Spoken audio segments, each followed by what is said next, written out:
everybody, Jared James Nichols here, and I am so excited to be included in the Guitar.com Live. This is amazing, guys. I am coming to you from Nashville, Tennessee. Greetings. I hope that everyone is doing fantastic, safe and sound, staying happy and healthy, and shredding the guitar. Guys, today I want to talk to you a little bit and take you through a Blues Power Masterclass for tips on tone, some technique things I'm always working on. Basically the things that really work for me and the things that have helped me kind of achieve my style, my sound, and just take you through some really fun stuff. So guys, let's say Old Glory. Maybe you know it, maybe you don't. This is my signature Epiphone, Les Paul Custom. Single P90, single Seymour Duncan P90. I got a rat tail bridge, a volume, a tone. This is it, this is Old Glory, right? Cable straight into my signature Blackstar JJN20, which is the combo version. This just came out in May, and I'm plugged straight in, no effects, no pedals right now, none of that. And the reason is, guys, is I want to talk to you today about getting the least amount of gear with the most amount of tone, the most, ideas, sounds, basically making yourself do all the work to get all these different ideas out of your head into your hands, right? So for me, I rely so much, you guys, on the volume and tone controls. A lot of players don't realize how expressive their guitar is. Now, this doesn't have to be a Les Paul, this could be any guitar, but a lot of guys just don't realize how much you can do with a simple volume and a tone. And as you can see, I'm super bare bones on here, but I want to show you guys some really cool stuff that kind of opened my eyes to the fact that maybe I don't need an extra overdrive pedal, or how to achieve different tones by the least amount of gear. So let's kick it off, guys. The first thing I'm going to talk about is your volume knob, okay? Now most people when they're playing, they got the volume knob on 10. Totally cool, all good, but there's such a range of sound in this volume knob. So here's a little thing you can do at home that you can start to mess around with. Now, when I am playing through my amps, I usually run them pretty hot with gain, but I love when you can back off and it rolls off and you get to more clean, It doesn't stick on so much gain. So what I like to do is I like to take a simple blues lick, right? Now, let's say we are here on the 5th fret on the D string, right? I'm tuned down a little bit, but you'll be able to get this. Now, I'm gonna turn my volume all the way up and play this lick. Check this out.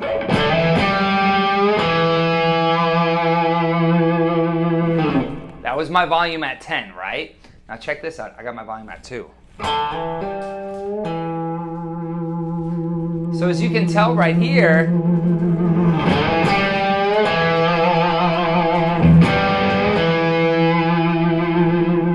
very saturated, but if I back off,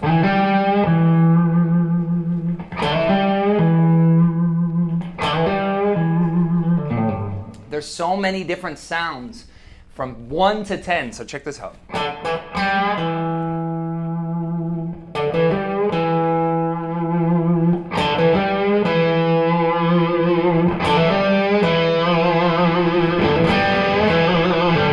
Now instead of going down and kicking on another overdrive pedal or, trying to figure out, man, how do I get more gain? You can really use your volume knob almost as a throttle, and you can really throttle and play your licks and play whether it's a lead or a rhythm just by adjusting the volume control to get the desired amount of gain. It's something that I do all the time, and it works out so well because I'll play a solo, right?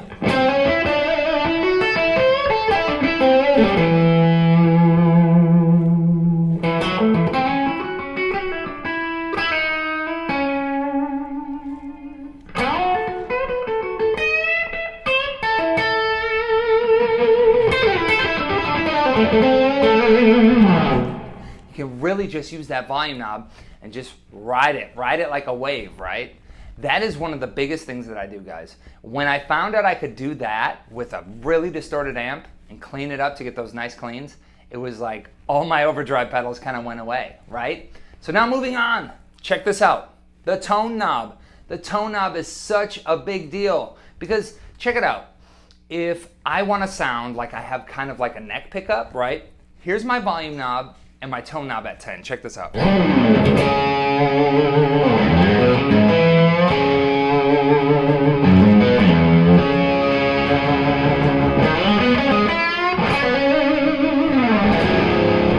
now, if I back that off, right, I'm gonna put my tone at,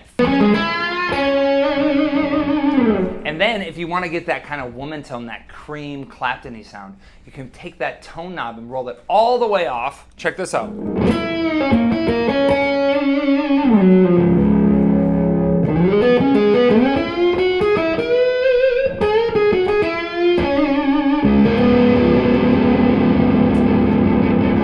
That's how you get that woman tone. And then if you want to have the poor man's Wawa, that's what I call it. You can take your, I take the palm of my hand and I roll it back from 0 to 10. Watch this, volume all the way up.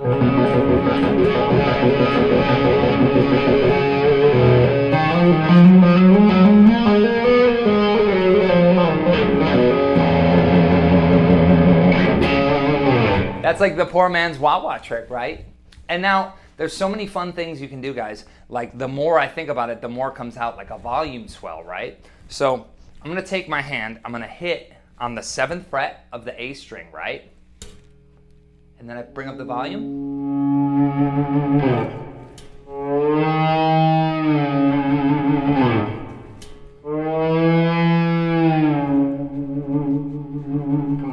You know, it's so cool and it's so expressive to really get to know your guitar. You really get to know the volume knob and the tone knob. Whether you have a 3 pickup guitar, a Strat, a Les Paul, whatever it is, the more you know your guitar and the sounds that you can get out of it, it's just beautiful. So for me, I get all these ideas going in my head and then I just start to use my knobs. I say, okay, I want to get kind of a neck sound. Okay, cool. I'm going to put my tone knob back at 5 and I'm going to put my volume at 5. And now it's like I really want a really sharp attack. I'll put it all at 10. And then a whole nother aspect of that, guys. Now you'll notice, if you don't know me, you're going to say, where'd this guy put his pick, right? But I don't use a guitar pick. Now the reason being is I write with my left hand, right?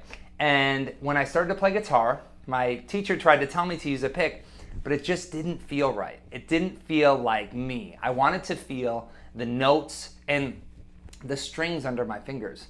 So I've always kind of used my fingers since the beginning. Exclusively, I've been playing like fingerstyle like this for like 15 years.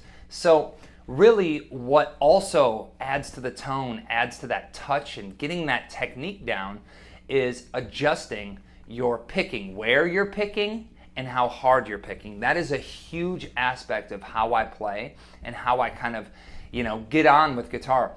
Is I love to find where it sounds different in different spots on the neck. So if I'm playing close to the bridge, now my tone is at 10 and my volume's at 3. Check this out.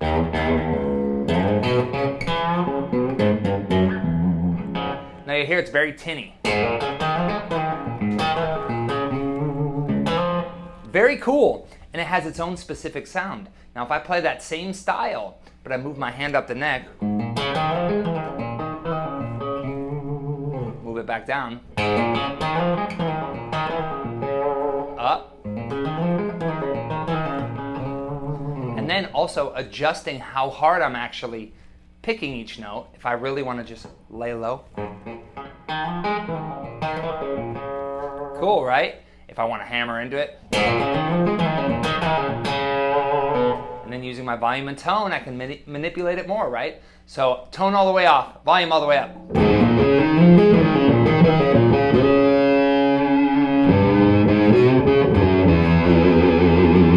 That sounds insane, right? It sounds like I have some weird pedal on or some filter.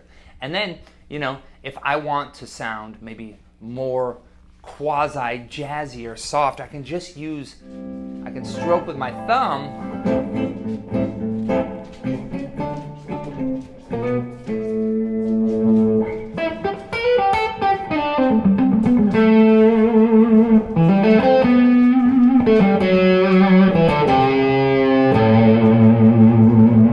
Tone off. Tone all the way up.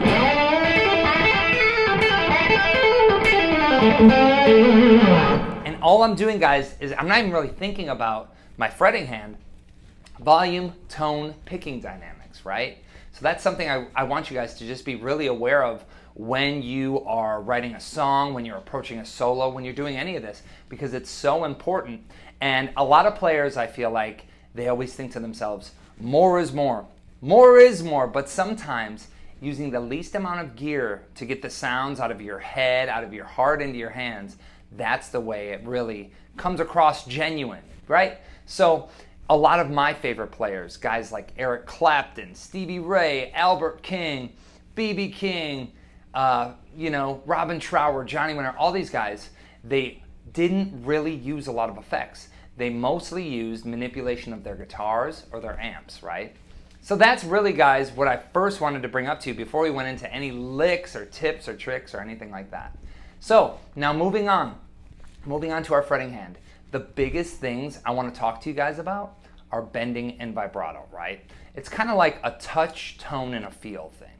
One of the biggest aspects I spend the most time practicing still to this day is bending and vibrato. I want it to feel right. I want it to almost feel like I can hear a note in my head and then I can play it. So if I go right down here,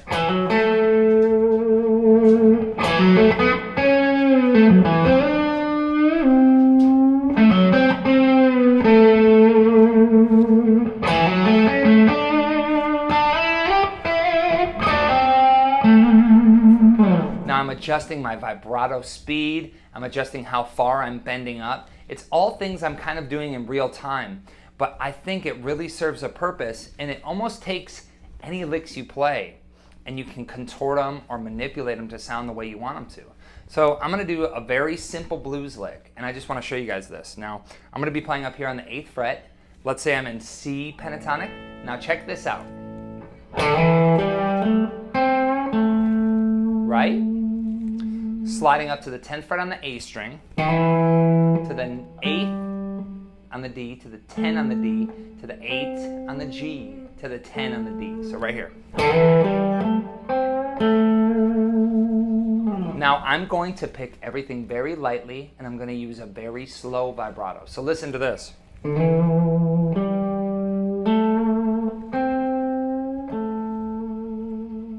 Now I'm going to pick everything pretty hard and use a faster vibrato. Okay, now I'm starting to be able to think to myself, okay, now what if I slide into every note? How does that make this lick sound?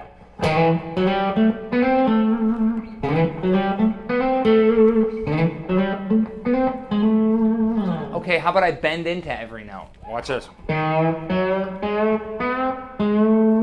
That's weird. Or what about this? What if I roll off my tone, I go super heavy on, volume's on 10, and I just really bend into it.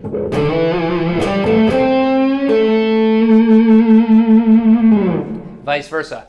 Tone on 10, volume on 10.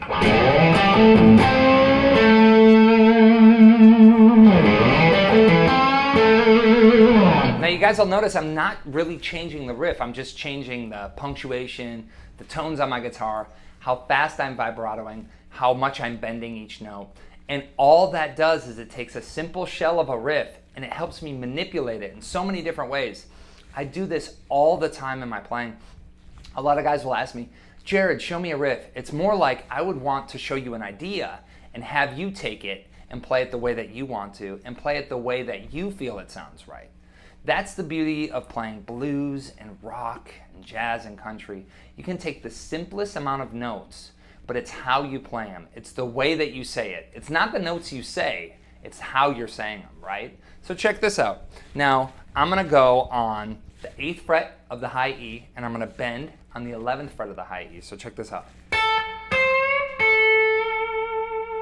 Very simple, right? Very, very simple. But now I'm gonna take that and I'm gonna say, okay, I'm gonna bend this 11th fret up a whole step. So check this out. Simple, right? Now I wanna take the 11th fret, bend it up a whole step, come down only a half step. You hear that?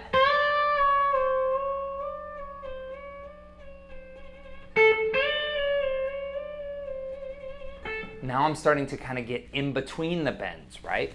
Okay, now I want to do that same thing, get in between the bends, but I'm going to do a very wide vibrato when I come back to that 8th fret. Watch this.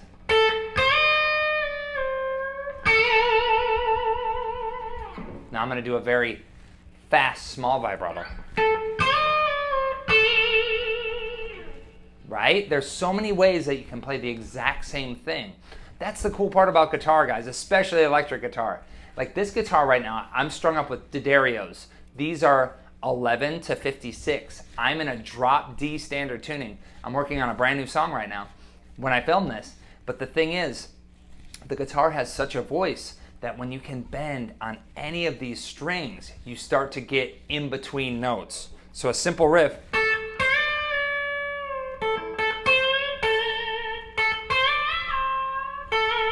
You hear that? And now I'm going even higher. So if I can give you guys some bending exercises, it's really to be able to go half step, whole step, step and a half, and then bring it back down, right? You really want to be critical with your bending. A lot of people, when they focus on bending and vibrato, they kind of just bend and vibrato at the same time. For me, it's always a bend right up to the note and then add the vibrato. So check this out. I'll stay on that 11th fret on the high E string. Check this out. Now that doesn't sound too fun, but what I'm doing in my head is I'm going, okay, I'm bending up to the 12th, 13, 14, 13, 12, back to the 11. Check this out.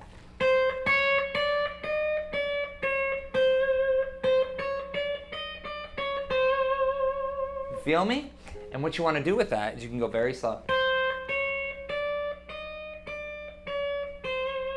And you want to start to hear all of those notes and have your hands get the muscle memory. Then, once you get up to the bend, you can add the vibrato. So check this out.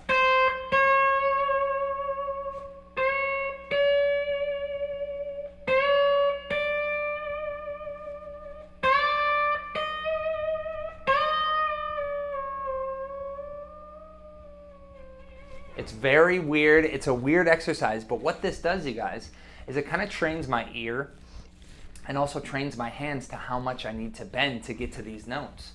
So when you're in the heat of battle and you're writing a solo or you're jamming with your buddies or you're on stage and you say to yourself, okay, I'm going to go for this bend. I really want to nail it. Doing exercises as simple as that, understanding the exact amount you need to bend, it'll help you nail it every time. It's a surefire guarantee. So if I sit here and now I'm on the 15th fret of the B string and I go, okay, here I want to go.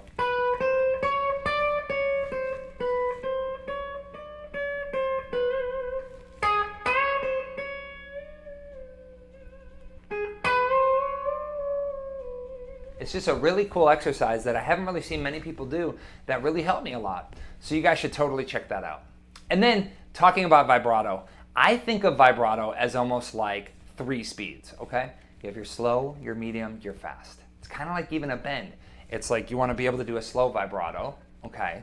On every fret with every finger, but I'm gonna, for this video, I'm gonna just do my index finger on the 9th fret of the G string. So check this out.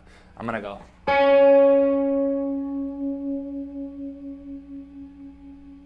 Very slow, medium,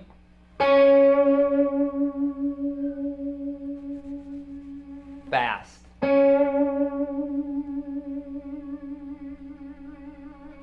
Now the reason is you don't always want to have the same vibrato for every note.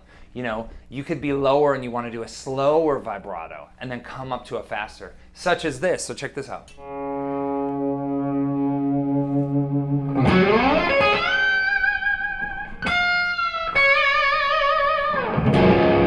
So right there I was doing a slow vibrato on the low string. And then I ramp up and I come up. So you want to be able to vary your bending, your vibrato with your dynamics as acting like it's a living, breathing thing. I think that's the coolest part about these things that are so specific to the guitar. It's the fact that they are so specific to the guitar that everyone sounds different when they do them. If you think about all of our favorite players, anyone from Stevie to Jimi Hendrix to Jeff Beck to Johnny Winter to Leslie West, they all have their own way of bending and almost vibratoing strings. It's like when you can hear B.B. King, you hear one note and you know it's him. That's the beauty of this stuff, you guys. That's why it's so important to work on this. And for me, as far as lead playing goes, besides the dynamics of your guitar and setting up your amp, to have a tone that will work basically in any parameter, it's really being able to understand the importance of the dynamics of picking, your bending, your vibrato. Okay, so work on that, please. Jared will love you forever if you work on that. It's the most single important thing to achieving your own sound, I truly believe. Before gear, before anything else, you becoming one with the instrument. Doesn't matter what genre you play, doesn't matter what style you play, none of it. No guitar, it doesn't matter. It's you having your own sound. And that really helped me to get to where I'm at. So I hope that you guys take that to heart. Work on your bends, work on your vibrato, work on your volume and tone knobs. Just do it. It's so much fun, and it's very kind of challenging at first, like many things with guitar. But once you really get a feel down for it, it just makes everything play so much easier. And then you pick up other guitars and you're able to understand, wow, then you start to get a feel for the necks and what necks feel right to you. This one, the Old Glory, this one has a pretty big baseball bat neck, which I tend to prefer. It's really good. It's got big frets for bending. I just love that. So I've been talking a lot. Let me do some of this bending and vibrato. I'm going to shred a little bit, just jam out, and show you differences in dynamics, bending, vibrato. Very elementary things, but done my way. So check it out.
Yeah! So I'm just thinking in my head, phrasing, what notes am I playing? And then how am I playing them? How am I going to attack it? Those are the biggest things to me for playing lead, for playing basically anything, whether it's a riff, single note stuff, is how I'm going to attack it. A lot of times with chords, I kind of can get away with a general overview of how it will feel with the band. But with lead stuff, that's what makes it so dynamic and so expressive. So guys, think about that. The next thing I want to talk to you guys about for a minute is just improvising in general. A lot of people will ask me how I come up with certain ideas or certain solos. Hey, how did you come up with that? And for me, I always equate improvising and playing almost as a domino effect. I'll start on one note and basically I'll kick it, and my hands, my heart, my head will tell me where to go next. Now, that might sound kind of vague, but it's as simple as this. I hit a low E. I think to myself, okay, this is how it feels right now in this moment. And then I get kind of an idea of a sound in my head, and then I chase it. And then I chase it until I find it. So check this out. So if I go, think about it, cool.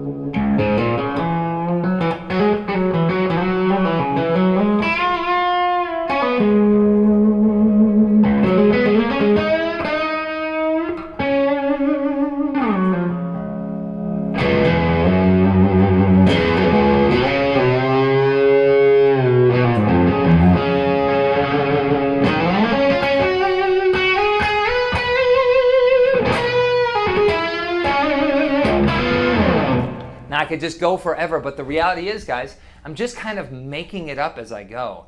Now these are all notes, scales, patterns I've done so many times, but it's all about trying to make them fresh, make them breathe, in real time. I think a lot of players struggle with saying, oh, I need more licks, and they have the licks that they always play the same time, and that's the way that they do it. But for me, it's more about an idea. It's more about a sound that sparks the creativity. Even when I'm playing things that I've played, a million times, like Threw Me to the Wolves solo, or some of my tracks, and I play the same solo to them. It's all about having a different tone or a different vibe that sparks it. So even if I'm playing the same notes of the same solo I played night after night on the road, in general, it feels different, I react different, there's an energy to it. So guys, just think about improvising in that way a little bit. Put on a jam track, jam with your buddy, and just say to yourself, okay, I'm not gonna play my old licks. I'm just gonna start exploring. I wanna explore the fretboard, I wanna explore, you can do minor pentatonic, major, whatever it is, but you just wanna explore more and try and maybe play a lick that you always play a certain way, flip it, or kind of cut it in half, or maybe do a repetitive part in it. There's certain ways that you can take the same old thing you've been playing forever. Maybe you're stuck in a rut playing the same old stuff, and you can kind of chop it up, or put a different bend on it, or picking dynamics, whatever it may be. I just feel like for me as a player, I never get bored of playing because I always am constantly approaching things differently. So I think that that's a great thing that we could all do a lot more of, and it'll in turn come with a lot fresher playing and a lot fresher perspective for playing guitar. So that's something I really wanted to talk to you guys about, minus the tone, dynamics, vibrato, all that stuff, and just really, let you know the way that I think about it. And I know some people are going to ask, but as far as scales go, of course, we all play the mighty minor pentatonic, but there's certain things that I do. I love to use minor pentatonic, major pentatonic, of course the blues. Those are like the 3 core fundamentals. And then if I want to go even crazier, I'll use Dorian, Mixolydian. I'll start to use the chromatic scale. I'll even go weird and go into like harmonic minor, or of course natural minor and things. It's honestly, I always want to know where the notes are under my hands, so when I hear a sound in my head, I can automatically go to it. Does that sound okay? You know what I mean by that? I hope you do. So like, here it is, say I'm in E again. Oh, I want to have a weird harmonic minor kind of sound. Oh, wow. Maybe I want to go more Mixolydian, so I'll add in the major third. Check this out.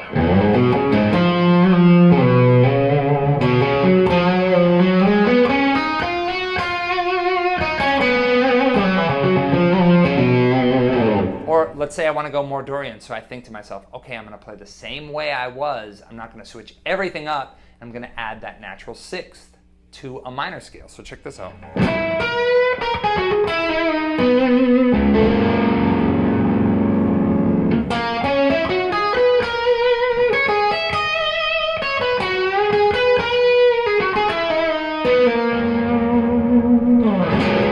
It's all about adapting, playing music, and then thinking in my head, what sound, what color do I want next?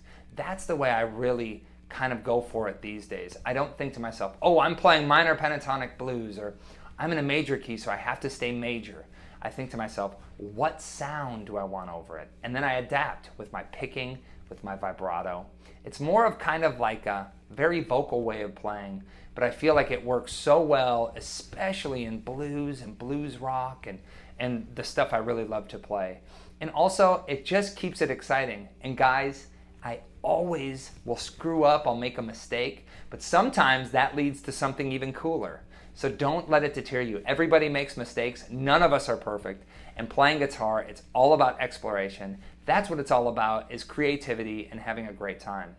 So with that being said, I hope my rambling helped you a little bit. I hope it made you think of a few different things. I want to thank Guitar.com. Thank you so much for having me on Guitar.com Live. This is incredible. I cannot wait to get back out on the road, touring, back in the studio, back in front of audiences and connecting in real time, you guys. It's only a matter of time. Until then, let's stay safe, happy, healthy, keep shredding. Thank you, Guitar.com. I love you guys. Blues Power from Nashville, Tennessee, signing out. Here we go.